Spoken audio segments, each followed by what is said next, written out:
সুষ্ঠু নির্বাচনে ইসিকে সর্বাত্মক সহযোগিতা করা হবে। সেনাপ্রধান সুষ্ঠু নির্বাচন করতে নির্বাচন কমিশনকে সেনাবাহিনীর সর্বাত্মক সহযোগিতা করবে বলে জানিয়েছেন সেনাপ্রধান জেনারেল ওয়াকারুজ্জামান।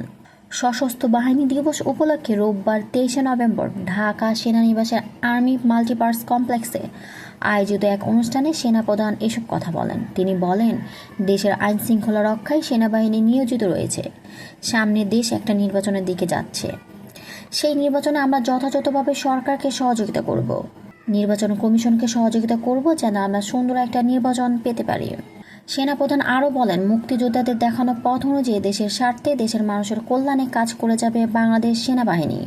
এদিকে আন্তঃবাহিনী জনসংযোগ পরিদপ্তর আইএসপিআর জানিয়েছে, সশস্ত্র বাহিনী দিবস 2025 উদ্যাপন উপলক্ষে ঢাকা সেনানিবাসস্থ আর্মি মাল্টিপারপাস কমপ্লেক্সে মহান স্বাধীনতা যুদ্ধে সেনাবাহিনীর খেতাবপ্রাপ্ত এবং অন্যান্য বীর মুক্তিযোদ্ধা সেনা সদস্য তাদের নিকটাত্মীয়দের সংবর্ধনা অনুষ্ঠানের আয়োজন করা হয়। সেনাবাহিনী প্রধান জেনারেল ওয়াকারুজ্জামান এ সময় খেতাবপ্রাপ্ত ও বীর মুক্তিযোদ্ধা সেনা সদস্য এবং তাদের নিকটাত্মীয়দের সঙ্গে কুশলাদি বিনিময় করেন।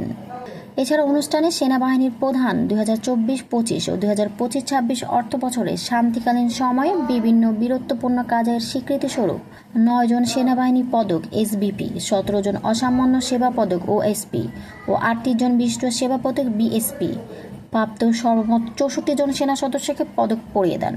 অনুষ্ঠানের শুরুতেই খেতাবপ্রাপ্ত ও বীর মুক্তিযোদ্ধা সেনা সদস্যদের মহান মুক্তিযুদ্ধকালীন বীরত্ব গাথা এবং শান্তিকালীন পদকপ্রাপ্ত সেনা সদস্যদের প্রশংসনীয় কাজের সারসংক্ষেপ তুলে ধরা হয়।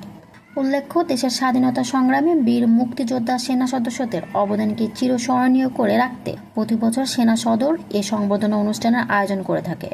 অনুষ্ঠানে খেতাবপ্রাপ্ত বীর মুক্তিযোদ্ধা সেনা সদস্য, তাদের নিকটাত্মীয়, ঊর্ধ্বতন সামরিক কর্মকর্তা ও সেনা সদস্য, আমন্ত্রিত অতিথি এবং গণমাধ্যম ব্যক্তিরা উপস্থিত ছিলেন।